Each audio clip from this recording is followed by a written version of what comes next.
2, 3. Good afternoon. I'm now going to call the Wednesday, October 22nd, 2025 meeting of the Norfolk County Commissioners to order. Also, first going to read the executive order on remote participation. On March 28th, 2025, Governor Healy signed into law House Bill 62, an act relative to extending certain COVID-19 measures adopted during the state of emergency, which included a 2-year extension of the option for public bodies to hold remote meetings. Mr. Murphy. By suspending certain provisions of the Mass Open Meeting Law, Mass General Law, Chapter 38, Sections 18 through 24. That action was effective immediately, extending the current option for remote meetings through June 30th, 2027. Thank you. If you'll all join me, stand and salute the flag. I pledge allegiance to the flag of the United States of America and to the republic for which it stands, one nation under God, indivisible, with liberty and justice for all. Thank you. I call the roll. Commissioner Stady. I am present, sir. Commissioner Collins. Commissioner Shea is present. We have a quorum.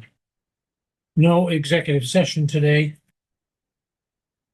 Number 4, minutes from open session meeting of October 15th. Yeah, Mr. Chairman, I have reviewed them. They seem to be in order. I move approval as presented. Second. On the open session minutes of October 15th, 2025. Motion made and seconded. All in favor? Aye. Aye, it is passed. Thank you. No appointments today. Public comment. Each week, we allow session for public comment, whether you're a remote listener or you come in person to address the board. Now is the time for public comment. Does anyone out in the remote land, if there has any public comment, now is the time. John Cronin indicated that no one had contacted him with regard to public comment. Seeing none, and we have no one here present, last call for public comment. Thank you. We're going to move to number 7 now on your agenda. Old business, we have none. Number 8, personnel matters for consideration. We have 4 today. Commissioner Stady. Yes, sir. Mr. Chairman, I'd like to move the following for approval at the Norfolk County Agricultural High School. First one is an address change. Move approval of the address change for Brenna Cole as the animal science foreperson at the same rate stated, effective date 10/13/25. So moved. Second. Motion made and seconded. All in favor? Aye. Next. The next 3 are all regrades. Move approval of the group. And as follows: notice of regrade, move approval for Sarah Hinckley for a 10-month main office clerk at the rate stated, effective 9/1/25. Thomas Lombardi as a cafeteria worker at the rate stated, effective date 10/23/25. And Asha Medias as school cook at the rate stated, effective date 10/13/25. All regrades. So moved. Motion made and seconded. All in favor? Aye. That concludes what I have for that. Thank you very much. Number 8, payroll and expense warrants for approval. Commissioner Stady. Yes, sir. Mr. Chairman, I move approval of the warrant list of 10/22/25 as follows. First item, 26-16. Move approval of the payroll of the county. The sum, $183,466.42. So moved. Second. Motion made and seconded. All in favor? Aye. It is a vote. Second, I move approval of 26-15 opera Commonwealth of Mass, $100,000. So moved. Second. Motion made and seconded. All in favor? Aye. And third, I move for the expense of the county of 10-0426. The sum for expenses $48,963.09. So moved. Second. Motion made and seconded. All in favor? Aye. It is a vote. That concludes that. Thank you. Welcome. Number 11, memorandum agreement with AFSCME Local Council 23, Local 2417, for outer grade replacement in the maintenance department. Outer grade placement in the maintenance department. John, what's the explanation on this? Good afternoon, Commissioners. As you know, with the recent retirement of Mr. McNoney, we have a vacancy to fill relative to the facility maintenance department's leadership space. We have identified Mr. Charles Cushing as a candidate to do this role. He's currently a member of the ASME Council 93 Local 2417. In order for him to perform the duties, we would need an agreement with his unit to allow him to perform these duties and have a path back into the union should he not fill the position permanently. So this agreement is, which is rather common for these types of temporary out of grade placements, was recently agreed upon by APSME and our labor conference. So this afternoon, we're looking for your motion to approve the proposed memorandum of agreement, temporary vacancy of the maintenance supervisor. Any comments, Commissioner? When would this be effective, everything stuff? This past Monday, if you'd like to put that in the motion, that would be helpful. Would that be helpful? Yes, that would be the first day without Mr. Vignoni's, That was so coming up Monday or the that's past Yes, that's October 19th. 20th. Wait, oh, yeah, should know.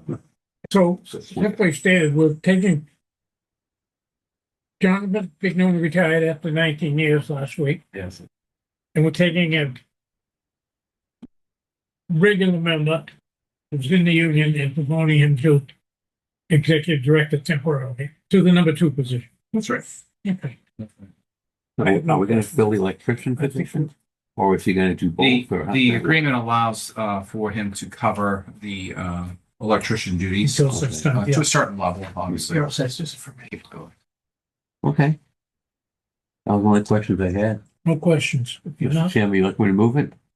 we're ready to go, All Commissioner. right. I move approval of the memorandum of agreement between Norfolk County Commissioners and Norfolk County Maintenance Workers at the Council 93 Local 2417 in terms of the temporary vacancy for maintenance supervisor and make the effective date for the commencement of his duties of 10/20/25. That's Second. outlined herein. Second. Motion made and seconded to endorse the memorandum agreement with AFSME Council 93 Local 2417 of out of grade placement for temporary appointment, Retroactive to October 20th, 25. retroactive to October 20th, 2025. Motion made and seconded. All in favor? Aye. Passes 3-0. Thank you.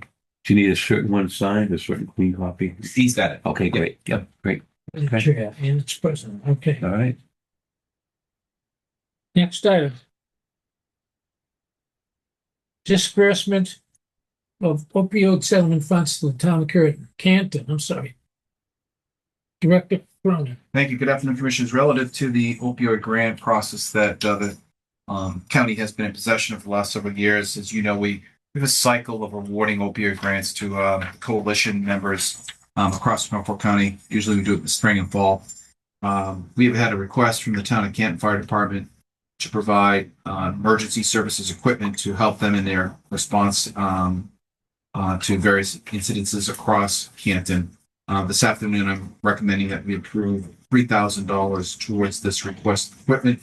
And upon your vote, I will send an award letter to the town of Canton, alerting them of this award to help offset the cost of this piece of equipment. Commissioner Stady has added in the line of communication with the fire chief, the understanding that the original request exceeded the amount you will award today because there's a balance that will potentially come from something called the Abbey Bod. Right. That's a Canton. Canton Association of Business Industry. So they're offsetting. Going to make us portion. offset so that you need funds at Christmas. So this award is complementing what will come later. Right. Exactly. It would be enough, which is great. And I'm speaking to the chief, just, you know, obviously we'll have mail, we triple thing. If he needed 3 of these warmers, 2 of them were bought by some stepped up and just purchased them for the department.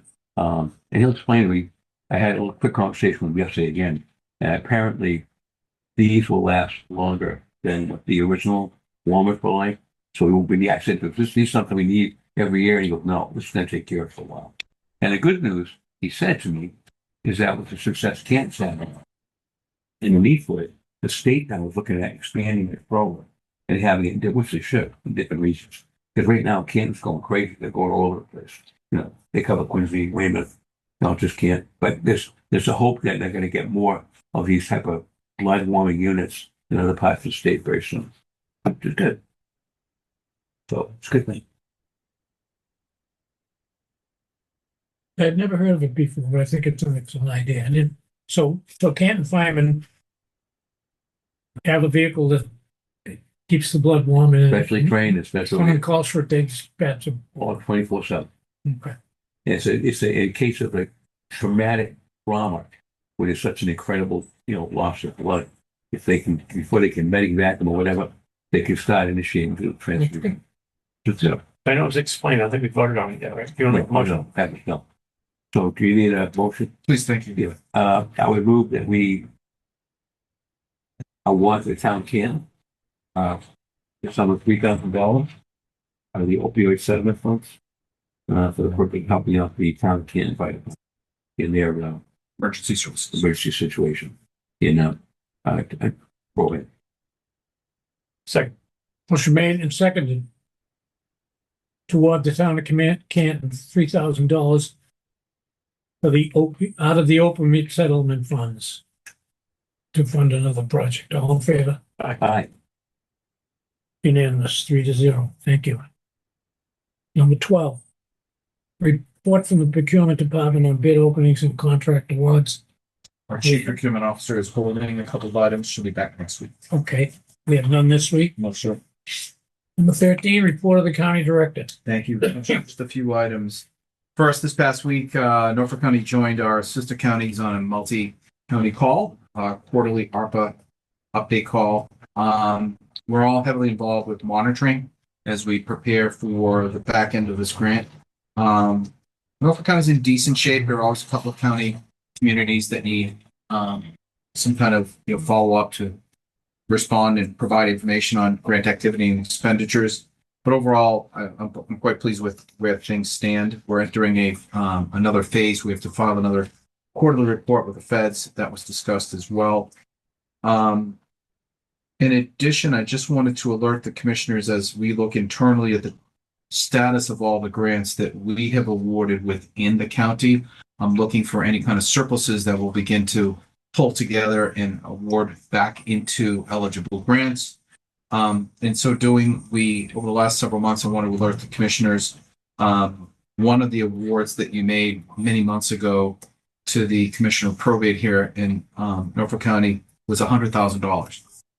But with the last several months, we've been in pretty much regular contact with them as they progressed with their state financial apparatus on a way to receive the award. Having been on that side, state, I know it's difficult for departments to receive funds directly from grants and or individuals. They were successful in getting a trust account established by the Secretary of A&F finally, which is great news. So today, as Commissioner State read the warrant, you'll note that there was $100,000. The money has been finally delivered to the Commissioner of Probate. So long time coming, but they've been patient, extraordinarily appreciative of your gracious donation, and that fulfills that piece. So we're in good shape with that one.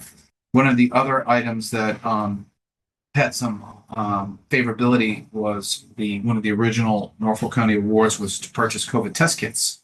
And as the commissioners know, over the last several years, we periodically purchase them to make them available to employees, especially when COVID activity seems to spike, wintertime and so forth.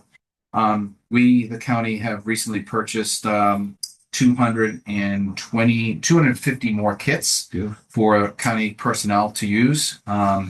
They have been received and we're about to disperse. We're going to get to that, Joe, in just a second. I'm sorry. And we're preparing the shipment of those 200 to the non-school county employees. They'll go out today, if not tomorrow. We're going to send each employee for each department 2 boxes. Each box has 2 kits, so it's a total of 4 kits, 4 tests. And I believe the expiration date is favorable. It takes them well into next year, so they're good kits to have on hand through the winter in case you or member of your household has any conditions that might need testing and continuous testing. So we'll keep a few on hand in case any additional people don't have them. Ironically, when we placed the order, the first batch that we got, strangely, had an expiration date of late November next month. And so we said, look, we can't take these. They're not really relevant. They're going to expire in 6 weeks. They said, keep them. We'll ship you the good ones with the expiration. So we worked that out. We contacted the trial court at the street, Superior Court, to find out, do you want 200 COVID kits that expire in a month? And they said, absolutely. So they're picking them up and they'll disperse them and make use of them, which is great, rather than having them go to waste.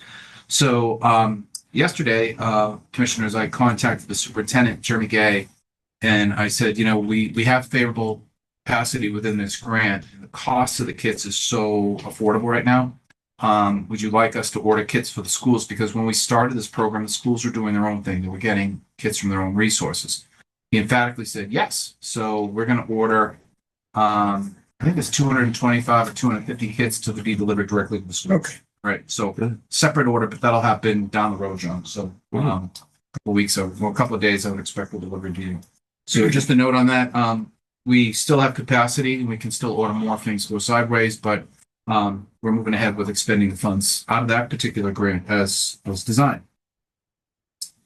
One of the items I wanted to go through the commission is, if you have a few minutes, Mr. Chairman. Absolutely. Mr. Cushing, as you just know and just notified folks, will be the acting interim maintenance supervisor. He came to my office yesterday, and with Assistant Director Buckley and our Chief Procurement Officer, the commissioners may know, as a result of the September advisory board meeting, that we queued up a fair amount of money in projects that are funded now, and I wanted to go through them with Chick to make sure that he understands and we agree on the pulsing of when we should do certain projects, because we don't want to front load or back load these projects and overwhelm anybody. So I just wanted to go through the project list. There's about 9 of them real quickly and give you a timeline of when we expect to get things done, so you know what we know and what we'll be working on. We were approved money to renovate the upper commissioner's office at the last advisory board meeting. That includes painting, carpeting, and cubicles to finish that space, as well as the commissioner's office here that we're meeting in. Maureen will begin the bid process for that work likely in December, so that we can award contracts to the vendors that'll be doing the work likely in the winter, January and February. It's a classic indoor project. We approved $225,000 to study the possibility of putting building management systems in Rentham, Brookline, and Stoughton. Excuse me. We are in the process right now of discussing how to solicit bids from the house doctor contracts. It is likely we'll do Stoughton and Brookline court studies now and seek another bid from the third court Rentham in the spring. We'll pulse those out a little differently. We have repointing work. You may recall there's some work needing to be done at Rentham, Superior Court, and the Registry of Deeds. Chick has contacted our mason vendor to find out if we have a window between now and the first freeze to get this kind of work done. It involves, as you know, power washing, extensive amount of cleaning and removal of the old debris and mortar. They're putting in a new epoxy that holds up better and has a longer shelf life. So that project in total is around $40,000 for all 3 slots. We will really lean on what the mason recommends for timing and try to get the work done if possible this fall. There are 2 smaller projects that we're going to try to get done. We have a mini split system to repair at Dedham Superior Court, and we have to upgrade the fire alarm system at the Registry of Deeds. Those will be done this fall. In the spring, we have some more aggressive projects coming forth. Funding was approved to replace the stairs at the Blue House. As you know, I think I mentioned the stairs are falling down. So we'll be doing that project in the spring. The Dedham District Court parking lot across the street, as you can observe if you use it, is failing quickly every day. We're looking to remove the trees in the perimeter this fall to prepare the space for more active reclamation, regrading, and paving and improvements in the spring. So that's a $300,000 job we're looking at for the spring of 2026. And then finally, we have 2 ARC projects that we're trying to wrap up. The Dedham District Court building management system is virtually done. We're not ready to commission. There's some valve work that Chick has to work with the vendor to finish, but that'll be what we call the proof of concept. That system will start becoming the tool that'll be used to manage the HVAC systems in that building. Virtually done. And then finally, there was miscellaneous air upgrades at Brookline, Rentham, and Stoughton. I believe Chick said they just wrapped up that $228,000 job this weekend. That was awarded I think about a year ago, 228,000. So that is virtually done. A lot of activity coming through facility maintenance, and with Chick coming in, Maureen will have to queue up certain bids and contracts. It was a good meeting. Everybody's on the same page. This morning I went through the same list with our county engineer, Patrick Higgins, because he has a hand in some of them as well. So everybody's on the same page, but it's going to be a relatively active fall, but an even more active spring. So thought I'd update you on that. Finally, commissioners, the last item I had was to find out if you had any preferred dates on when you want the County Commissioners Association meeting to be held. I forwarded an email from Plymouth County, who will be our host. They made a recommendation of December 5th because one of their members is out of town between the 8th and the 12th of December. If you want to alert me separately. December 5th. December 5th was the preferred date by Plymouth County, but I'll get back to them on whatever dates work for you. But you can do that today or offline, whatever works for you. I'll pass along the consensus to our host down in Plymouth County. Okay. Okay. Any day. So you want input at some point? Sure. Okay. Yeah, get back to him and let him know what works. 'Cause I think I said to you, December 5th was tough for me. Closest to me. Yeah, the dates that you offered were the blackout dates that the Plymouth County Oh, official okay. looking around for. So, Really? yeah. And as you point out, we're getting into the holiday Right, schedule. you don't want to get too close to Christmas, and then in January, since the end of May, things should come up. Well, whatever, we can. Yeah, shoot me some dates, whatever works for you. Have you met, I'm sorry. Go ahead. Yeah, Yeah, sure. through the chair. What that we set up Yes, at the last meeting, Yes. has that board met yet? several times. Okay, good. Yes, Good. very active. Okay. Mhm. Mr. Chairman, I have a couple of questions. Go ahead, Commissioner. So just let me fire away. No particular thing here. Parking today, I noticed it's getting really bad. The potholes are terrible. Across the street. Right. Is there anything on scope for that? Is there any plan? Is there anything for that Chick could take a look at? We can certainly talk to our partners at Dedham Public Works. They, over the years, have been helpful cleaning the lot, plowing it on occasion. We can certainly look to make it safe for pedestrians getting pretty through the bad. winter. It is. So the holes are big. The And it's just, the entire surface is failing. Right. It looks like it was sealed or crack sealed about, if I had to guess, 10 years ago. yeah. And that has a short life as well. Once the water and the ice get underneath the seal, it's done. And that's happening. Part of that overall plan here, number 6 is to do the whole place, but it's going to take into next year. Yes. So you're going to trim the trees, but Get I the think trees Commissioner's out. right. If we could get the temporary patch truck to help us out, That's all I'm saying. because That's, it's all going to be replaced eventually. Yeah. that's going to be placed, right? All the But way. just to fill it in a little bit. Where our design too is to seek, I think I mentioned this to the advisory board, an improved lighting solution. So we're going to put conduits under the new paved lot to allow for improved lighting all the way down without casting embarrassing light towards our butters and neighbors. Okay, next, I know about several weeks back, there was discussion about you and the assistant director traveling to Brookline to meet with somebody. Did that ever take place? So Bill and I have been invited by advisory board director Elizabeth Childs to meet with officials in Brookline next week. Yes. Oh, it's next week. Yes. Okay. Do you need anyone to go with you? Or I think we've got it covered. I spoke to the chairman about that. this morning. Okay, Yep. By all means, if you want to go. just following up on that. I can't go. Yeah. over there. All right. Yeah, and then the potholes, the meeting, county meeting, and just say about Stoughton would probably go forward. Stoughton and yeah, we said Stoughton and Brookline would go forward. Yes. So we received funding for building management studies Right. for our 3 courts, Rentham, Brookline, Stoughton. Okay. We are going to pulse Stoughton and Brookline studies first. Get quotes for those, get those underway. We'll hold Rentham until the spring. Okay. Great. Okay. Okay. That's all I had. Thank you very much. Anything else for Director Cronin? I'm assuming Plymouth is hosting the meeting. Right? They are So it'll be during the day. Even if it's 12, yeah. Yeah. All right. place and time to be determined. Fine. Number 14, any other items the chair did not reasonably anticipate to be discussed? Anything at all? I don't have anything. Last call. I'll take a motion to adjourn. Okay. I'm gonna take move that we adjourn at 1:29. Second. Motion made and adjourned. All in favor? Aye. We have adjourned. Thank you.